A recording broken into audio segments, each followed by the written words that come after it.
Baik, terima kasih. Assalamualaikum warahmatullahi wabarakatuh. Perkenalkan, saya Hetir Fatunisa Arifah, pengampu mata kuliah Business Communication di Fakultas Ekonomi dan Bisnis Universitas Bahaudin Udhari Madura. Nah, pertemuan hari ini adalah pertemuan ketiga. Pertemuan ketiga pada hari ini akan membahas tentang bagaimana sih keberhasilan sebuah komunikasi dalam suatu organisasi. Oke, di sini saya akan menjelaskan apa sih yang dimaksud komunikasi dalam suatu organisasi. Jadi, komunikasi dalam organisasi adalah proses esensial di mana ide-ide dan hubungan terbentuk di antara berbagai bagian organisasi. Tujuannya adalah untuk mewujudkan visi dan misi serta menjaga keberhasilan dan kesehatan organisasi secara keseluruhan. Nah, fungsi komunikasi di dalam organisasi itu ada empat. Yang pertama adalah informasi atau menyampaikan data, fakta, dan arahan yang diperlukan untuk operasional. Kemudian memberikan motivasi atau mendorong karyawan untuk bekerja lebih giat dan mencapai tujuan. Selanjutnya adalah kendali, yaitu memastikan kepatuhan terhadap kebijakan dan prosedur organisasi. Dan yang keempat adalah ekspresi emosional, yaitu memfasilitasi pengungkapan perasaan dan kebutuhan antar individu. Nah, kemudian pola komunikasi dalam organisasi itu ada tiga. Pola yang pertama adalah komunikasi secara vertikal, yang kedua adalah komunikasi secara horizontal, dan yang ketiga adalah komunikasi secara diagonal. Nah, komunikasi secara vertikal di sini melibatkan alur informasi dari atas ke bawah atau sebaliknya, yaitu dari atas ke bawah itu contohnya adalah dari manajemen ke karyawan atau sebaliknya antara staf ke atasannya seperti itu. Nah, yang komunikasi horizontal ini pertukaran informasi antar individu atau departemen pada tingkat hierarki yang sama, yaitu contohnya pada staf A atau staf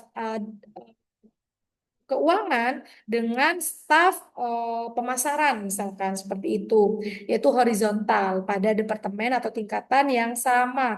Atau kalau komunikasi diagonal di sini bisa diartikan sebagai interaksi antara individu dari tingkatan dan departemen yang berbeda melintasi struktur formal. Nah, di sini contoh saluran komunikasi formal yang secara vertikal itu eh, komunikasi dari atas ke bawah dan dari bawah ke atasan, yaitu untuk memberikan arahan yang jelas dan umpan balik yang konstruktif.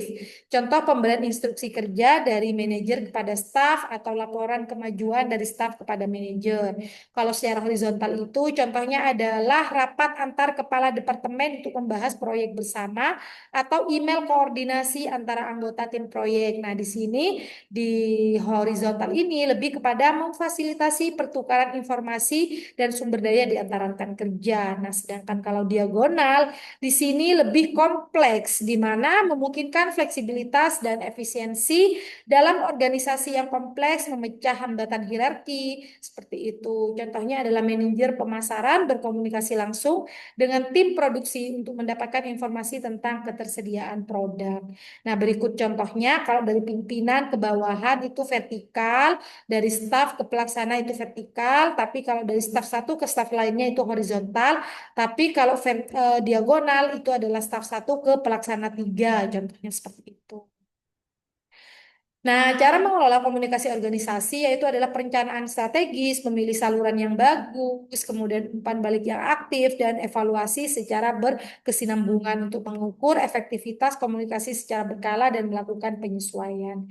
Kemudian meningkatkan keterampilan komunikasi di sini adalah aktif, mendengarkan, menjelaskan ekspresi, memudahkan bahasanya secara lebih lugas, dipahami, dan baik itu secara lisan ataupun tulisan. Kemudian empati dan memberikan umpan balik yang konstruktif, seperti sudah dibahas di pertemuan kedua. Nah, di sini adalah contoh komunikasi formal dan informal. Kalau di sini contohnya komunikasi formal itu lebih kepada rapat dewan direksi, presentasi laporan keuangan, memo resmi, atau email bisnis yang bersifat struktural dan terencana. Sedangkan kalau komunikasi informal itu lebih kepada obrolan santai di pantry, ketika sedang istirahat kantor, gosip antara rekan kerja, diskusi spontan saat istirahat makan siang, atau percakapan di grup chat non formal seperti itu. Baik, berikut adalah daftar referensinya. Eh, Jika ada pertanyaan, bisa hubungi saya di slide pertama. Di sana sudah tercantum email saya. Eh, Baik, terima kasih. Sekian saya ucapkan. Sampai jumpa di pertemuan selanjutnya, yaitu pertemuan keempat. Terima kasih. Wassalamualaikum warahmatullahi wabarakatuh.